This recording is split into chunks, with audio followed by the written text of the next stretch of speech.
e parlamentit. E ndikim pak së bashku. Prej 11 ditësh, qytetarët janë ngritur në protesta masive, jo vetëm në Shqipëri, por në gjithë botën, për një të drejtë themelore si e drejta e pronës.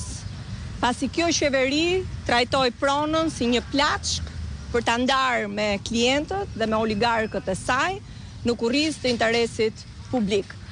Kjo është një revolt, pasi prona e qytetarëve shqiptar, jo vetëm që nuk u respektua, jo vetëm që pasuria kombëtare u nda me një grusht njerëzish, por absolutisht zëri i tyre nuk u dëgjua.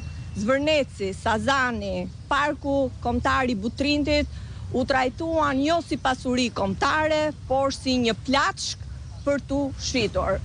Ndaj prej 2 vitesh kam kundërshtuar me forcë ligjin dhe ndryshimet e 2024-s në ligjin për zonat e mbrojtura.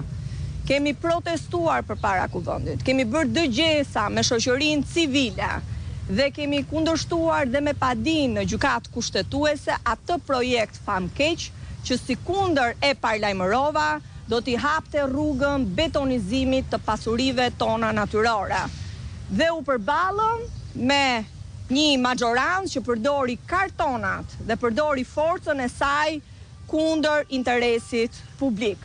Por qytetarët shqiptar nuk janë vetëm për çështjen e pronës në shesh, janë për sistemin arsimor që dhe sipas raportit të fundit të PISA-s jemi të fundit në rajon për cilësinë arsim, ku vazhdojmë 2 turne në shkollat tona, ku vazhdojmë me një cilësi arsimi absolutisht nga më të që lën shumë për dëshiruar. Janë aty për sistemin shëndetësor, ku nuk ka pajisje, ku nuk ka ilaçe për të smurët, por gjithmonë ka para për klientët e qeverisë. Janë për pensionet që nuk mjaftojnë për të mbyllur muajin, janë për çmimet e larta dhe për shumë nga çështjet që ata i shqetësojnë. Ndaj, detyra e këtij kuvendi sot është që të miratojë në mënyrë të përshpejtuar së pari shfuqizimin e menjëhershëm të ligjit për investimet strategjike, shfuqizimin e menjëhershëm të dispozitave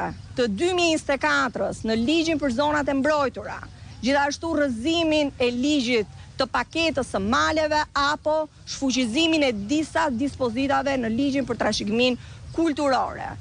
Ky kuvend do duhet të dëgjojë qytetarët që kanë mbushur sheshet dhe që kërkojnë një Shqipëri që mos i përkasi një grushti njerëzish, por absolutisht t'i përkasi interesit publik dhe qytetarëve, të cilët kjo qeveri prej 13 vitesh detyroi 1 milion shqiptar të largohen, të rinj të largohen, sepse nuk kishin të ardhme, sepse nuk shihnin perspektivë.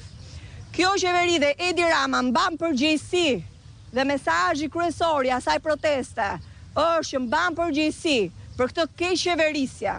Ndaj ky kuvend do duhet i hapi rrugë dëgjesës dhe dëgjimit të zërit qytetarëve, Edi Rama t'japi dorëheqjen, t'i hapet rrugë një qeverie kujdestare për të organizuar zgjedhje lira dhe ndershme sipas vullnetit të qytetarëve dhe t'jepet mundësia një drejtimi të ri për një Shqipëri të re.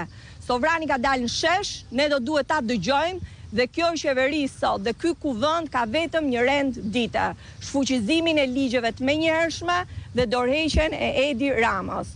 Sovrani është në shesh dhe kjo protestë në fakt demonstroi fare qartë që shpresa e qytetarëve shqiptare ekziston dhe që është në duar të sigurta të rinjve dhe të qytetarëve të ndershëm të këtij vendi. Shqipëria ju përket shqiptarëve. Ky është mesazhi kryesor dhe ky kuvend do duhet zbatojë këtë mesazh. Faleminderit. Mirë, ndalim këto momente tek mira e qytetarëve të cilët kanë protestuar në rrugët e kryeqytetit në ditën